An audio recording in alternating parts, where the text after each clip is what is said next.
saya di sini mau memaparkan tentang rencana tindakan saya untuk program PKJ Program. Ini ada pembelajaran durasi project dengan komunitas belajar sekolah. Jadi latar belakangnya saya membuat yang namanya sport education model. Jadi konsep implementasi sport education model merupakan pengalaman baru pada murid, terutama pada tingkat sekolah dasar dalam proses menjalankan mengelola sebuah event keagamaan. Untuk konteksnya, sekolah yang menjadi tempat pelaksanaan program ini adalah sekolah kita SD Negeri 1 Surabaya yang memiliki berbagai aset jenis budaya yang kompeten, fasilitas yang memadai dan dukungan dari komunitas sekolah. Jadi untuk sport education model di sini, jadi kita gampangnya menjadikan anak-anak itu seperti panitia. Jadi untuk anak kelas 6 itu menjadi panitia yang membuat rancangan, terus menyusun program dan lain-lain, itu semuanya murid.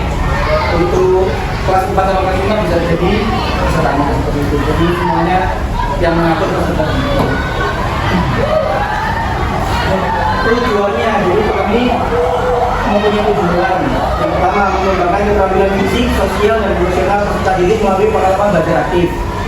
Yang kedua, meningkatkan pemahaman peserta didik tentang pentingnya koordinasi, kolaborasi, dan kreatif dalam bekerjasama. Yang ketiga, mendorong peserta didik untuk mengeksplorasi minat dan bakat mereka serta mengembangkan kreativitas yang bersama dalam berorganisasi. Jadi memang kita di sini memberikan anak-anak kelas 6 kesempatan untuk mengatur semuanya. Jadi di sini kita bisa mengajarkan tentang gimana caranya anak berkoordinasi satu sama lain, terus berkreatif untuk membuat programnya seperti apa.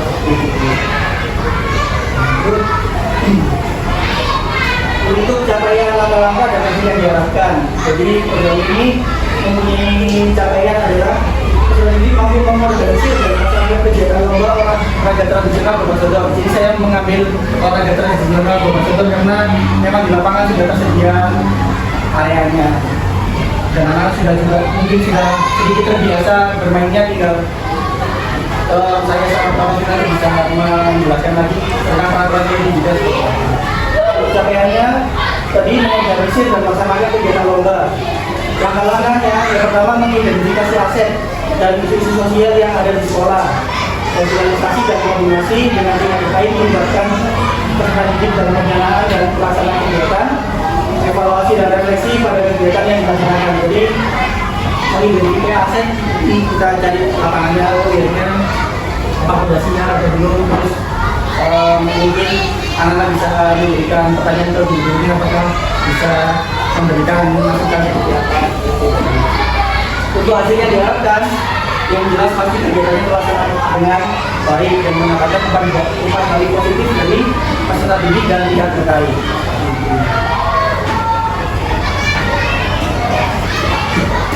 Struktur program dan mitra dalam program belajar. Jadi program ini dipakai mendidik sekolah kita jadi satu Surabaya, yaitu kelas 4, 5, dan 6. Jadi di sini saya berhasil mendidik kelas 6 sebagai panitia, lalu peserta di kelas 4 dan 5 menjadi peserta lomba. Jadi nanti di sini kita bisa saling berkoordinasi dan melakukan kolaborasi dari kelas 4, kelas 5, kelas 6 sama guru kegiatan.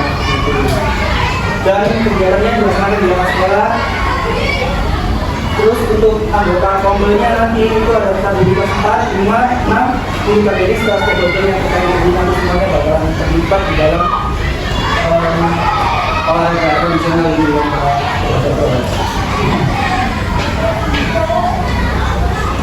untuk kapasitas yang dimiliki kelas sekolah di sini menurut saya ada peserta didik atau murid yang mampu sebagai panitia karena terlatih dalam pengelolaan sport education model dan kegiatan kegiatan. Jadi memang ketika skill pembelajaran saya sama Pak Tony juga mengirimkan biar anak belajar gimana caranya membuat suatu perlombaan gitu ya Pak ya.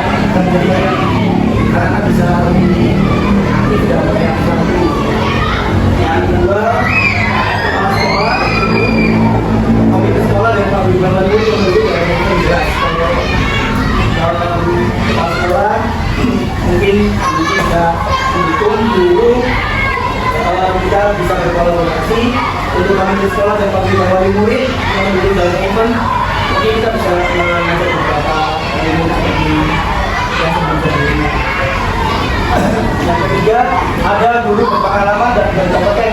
menjadi pendamping dan mengatur kegiatan.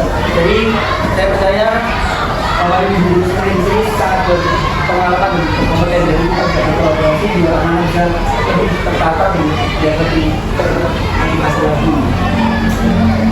Untuk yang keempat, lapangan sekolah yang cukup memadai di masyarakat Kristen. Lapangan sekolah kita sudah lumayan jadi untuk lapangan tersebut juga sudah tersedia. Jadi tidak kita sudah sangat aman dalam ini. Untuk rencana dan evaluasinya, evaluasi program ini dilakukan melalui pengumpulan informasi dari peserta didik, guru peserta teknik, dan komunitas belajar. Pengumpulan informasi dari peserta didik, guru dan teknik serta komunitas belajar melalui wawancara, survei, dan refleksi peserta didik.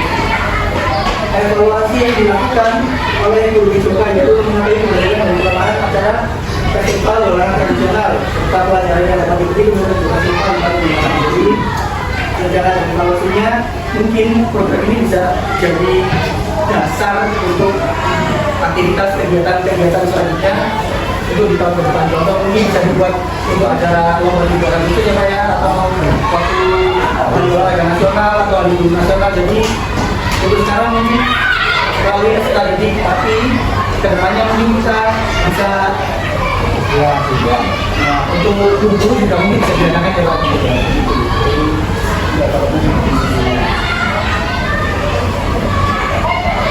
Di sini ada kemungkinan tantangannya. Kalau menurut saya kemungkinan tantangan yang dihadapi oleh didik adalah karena masih duduk di bangku sekolah dasar, jadi pembelajaran sains modelnya pembelajaran yang belum terbiasa dilaksanakan pada sekolah dasar. Jadi memang ketika olahraga cuma sedikit, jadi memang belum terlalu jelaskan ke peserta didik. Jadi memang mungkin ada keterbatasan. Dan solusinya mungkin adalah guru yang betul menjadi fasilitator harus selalu melakukan bimbingan dan pengadusan serta sebagai fasilitator yang aktif untuk memantau perkembangan dari seorang peserta didik dalam membuat program visual. Jadi di sini nanti mungkin saya yang bisa menjadi fasilitator atau di kelas 4, 5, 6 kolaborasi dengan saya bisa menjadi fasilitator untuk anak-anak. Oke, Bapak Ibu, sekian penjelasan dari saya mengenai program pembelajaran berbasis proyek ini. Semoga apa yang sudah saya paparkan ini bisa menjadi inspirasi nantinya, bisa buat program sekolah ke depannya seperti apa. Jadi kalau mohon maaf, Assalamualaikum warahmatullahi wabarakatuh. Tanya Pak. Ya, boleh. Baik, terima kasih atas waktu yang diberikan. Waalaikumsalam warahmatullahi wabarakatuh. Yang ingin saya tanyakan terkait dengan panitia Pak. Kenapa panitia itu kok dari kelas 6? Kenapa nggak diisi? Misalkan kelas 6, 5 yang mampu atau kenapa kok hanya kelas 6? Kalau menurut saya karena anak kelas 6 ini bisa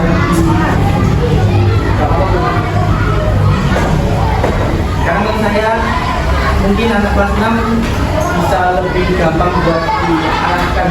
Untuk kelas 4 dan 5 kan karena literasi udah beda, jadi untuk pengalaman olahraganya mungkin berkurang. Jadi kelas 6 bisa lebih paham tentang olahraga seperti apa, jadi lebih paham.